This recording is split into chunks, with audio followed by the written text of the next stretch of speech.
Todo mundo gosta quando sai o sol, a estrela, o 10 de copas, o mundo, mas aí quando sai a torre, o diabo, o 5 de copas e o 9 de espadas já começa todo um malabarismo. Se bem que por motivos óbvios, né? Se você dá uma olhada na imagem dessas cartas, dá pra entender um pouquinho. Inclusive tem até alguns decks que suavizam, eu acho que suaviza até demais na minha opinião. Eu falei um pouquinho sobre isso no último vídeo que eu fiz da carta do diabo, vou deixar aqui no card pra vocês assistirem. Mas, independente da ilustração, conceito é conceito, significado é significado, e o ponto aqui é que a romantização nasce já no momento em que você pensa, só pensa na carta ruim. Talvez você diga, não é tão ruim assim, ou vai ser libertador, é só um empurrãozinho do universo.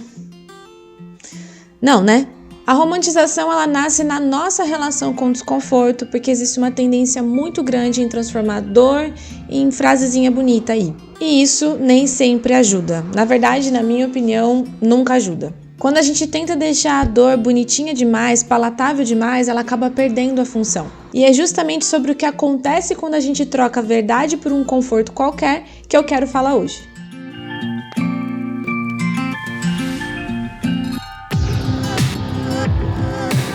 E aí, gente, tudo bem com vocês? Meu nome é Verônica, esse é o Lamparina Tarô e eu gosto de relacionar as cartas com tudo porque o tarô não vive só dentro do baralho. Então, vem comigo para esse assunto mega espinhoso. Existe uma hierarquia implícita no tarô, talvez você já tenha reparado. A gente tem as cartas boas, que é desejável, é maravilhoso, é tudo de bom, todo mundo quer tirar e tal. E tudo bem, até aí eu consegui entender perfeitamente. E tem as cartas ditas como ruim, que é algo péssimo, que precisa ser explicado rápido, algo que precisa ser enfatizado muito mais a coisa boa que vem depois do que o processo todo até chegar lá. É tipo quando você pula pra fase final do jogo sem ver direito o percurso, sabe? Eu já abordei um pouco o tópico sobre cartas boas e cartas ruins em um vídeo que eu fiz um tempão atrás no canal, chama Mitos e Verdades do Tarô, vou deixar aqui pra vocês assistirem também, é um vídeo bem antigo. Mas eu sinto que eu preciso repetir um ponto muito importante. Presta atenção. Não existe carta boa ou carta ruim. Tcharam! Acabou o vídeo. Tchau! Gente, vamos lá. É claro que existem as cartas que você quer tirar e as cartas que você não quer nem ver. Tipo essas que estão sendo protagonistas desse vídeo. Até é normal, somos humanos, perfeito. Mas o conceito de carta boa e carta ruim, essa coisa maniqueísta por si só, não vai existir dentro do tarô. Não porque elas são 100% boas, mas justamente porque elas não são 100% ruins. E o tarô, ele não vai servir pra te oferecer um bônus ou um ônus. Ele não tá aqui pra agradar, sabe? O tarô é um mensageiro, é um oráculo. Se a sua resposta precisa de uma carta mais dura, ele vai te dar, ponto final. Não é uma punição. Não é, ou na minha opinião, pelo menos não deveria ser, sobre você agradar o consulente, ou se agradar se você está fazendo uma leitura para si. Isso tudo é sobre você se comprometer em passar a mensagem tal qual ela é demandada pelas cartas. Quando saem essas cartas mais desafiadoras, o impulso de muita gente é de suavizar, correr para as montanhas, dissolver a mensagem ou falar rápido sobre isso. E isso por si só já é uma forma de negação, mas quando a gente suaviza demais mensagens e símbolos que precisam ser crus, tipo perda, ruptura, limite, frustração, alguma coisa que tá dando errado, você tá substituindo a função simbólica da carta por uma narrativa confortável, que dependendo do caso vai ser mentirosa também. É tipo você ler que a torre vai dar tudo certo no final. Eu já vi gente lendo assim. Não tá certo. Isso parece quando a gente fala vai doer, mas é pro seu bem. Ou o universo sabe o que faz. Depois disso é só coisa boa. Tá bom, mas tá doendo. E isso não quer dizer que não vai continuar doendo, sabe? Que eu não vou chorar, que eu não vou ficar com o peito apertado, com palpitação. Que bom que as perspectivas são boas depois, mas não significa que eu não tenha que lidar com o que tá rolando na minha frente agora. Porque eu tenho. Então, no momento da catástrofe, da possível coisa ruim, até pode ser reconfortante a gente saber que lá na frente isso vai ser superado. Mas agora o que precisa acontecer é eu viver tudo isso aqui. Percebe que o problema nunca é o depois? O problema é você apagar o durante. Quando você faz isso, você invalida a emoção que tá ali naquele momento. Quando você fala da torre, enfatizando mais a libertação que vem depois, ok, faz sentido. Mas antes da libertação tem toda uma ruína. Olha para essa carta. Ou falar do 5 de copas, enfatizando todo o aprendizado de uma situação. Tudo bem, mas gente, 5 de copas é luto. Esse cara aqui, ele tá vivendo o pior dia da vida dele e a pior experiência do mundo. Tudo bem, é uma experiência, é claro que é um aprendizado, porque você sempre aprende com tudo que acontece com você, mas é tipo aquele aprendizado que você preferia ter ficado burra, porque tá doendo tanto que, meu Deus do céu. O 5 de copas, assim como outras cartas ruins, ok, é aprendizado, mas assim, às custas da dor. E você não pode apagar a dor. Ou falar do 9 de espadas enquanto aquela ansiedade que vai passar. Sim, vai. Vai passar porque absolutamente tudo nessa vida passa. Mas falar do 9 de espadas sem mencionar ruminação, possível insônia, culpa, angústia... Gente, você mata a carta assim. E você também acaba com a possibilidade de crescimento do consulente, porque quando você troca o incômodo que é necessário para uma mensagem que é palatável, você cria uma pessoa que não sabe lidar com reviravolta, com frustração, com autorresponsabilização. E por aí vai. A gente acaba criando pessoas que confundem acolhimento com anestesia, ou acolhimento com falar somente o que a pessoa quer ouvir. E acho que eu não preciso mencionar o quão problemático isso é, né? Ou preciso? Mas tá, vamos com calma porque eu já me exaltei aqui, vamos voltar pro ponto. Por que a gente faz isso afinal? Por que a gente romantiza a carta ruim? A romantização de alguma coisa pode ser uma forma de defesa. Você já parou pra pensar nisso? Talvez você tenha medo de assustar o seu consulente e ele nunca mais vai voltar porque você foi um arauto do caos, por exemplo. Ou seja, medo de assustar e medo de perder o consulente. Ou talvez a leitura já tenha ficado pesada demais e você não queria ser pessimista também. Porque, infelizmente, nesse meio mais espiritualizado e esotérico, por mais que o tarô não pertença exclusivamente a essa ideia, ele tá dentro desse grupo esotérico, acaba existindo uma cultura de associar a dor com uma falha vibracional e que, portanto, você precisa focar no positivo, que tudo se resolve. Não é assim que funciona, gente. Não passem por cima de problemas, principalmente problemas estruturais, apenas com a premissa de que ser mais positivo vai resolver. Isso acaba sendo uma positividade tóxica, não façam isso. Inclusive, as redes sociais também ocupam um papel importantíssimo nessa romantização, porque a internet acaba sendo um ambiente onde se premia a esperança e o alívio rápido, lembra do vídeo do 4 de copas? E também finais bonitos. Mas eles premiam esse comportamento às custas do inverso também, né? Você não passa horas na rede social porque você precisa de mais dopamina? Ou porque você quer acompanhar aquele influencer que você quer muito ser igual a ele? E aí você acompanha o feed dele, faz você odiar a sua própria vida porque não é igual? Reflitam sobre isso, por favor. A romantização, ela não nasce do tarô, ela nasce da nossa dificuldade de sustentar o desconforto. E a rede social intensifica conforto e não confronto.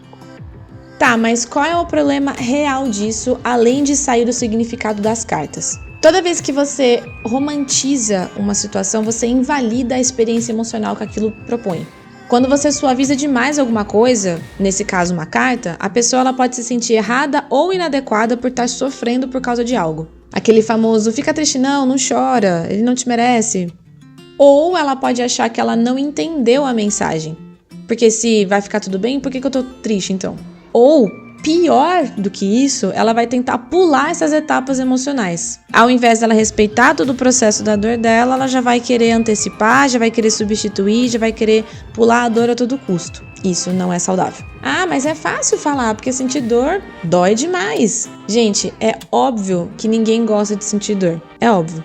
Mas isso não significa que você deve só viver aquilo que é bom e gostoso. A gente precisa viver o desconforto também, além de ser parte da vida. Em outras palavras, romantizar cria culpa, confusão, repressão emocional e dificuldade de lidar com emoções que são naturais.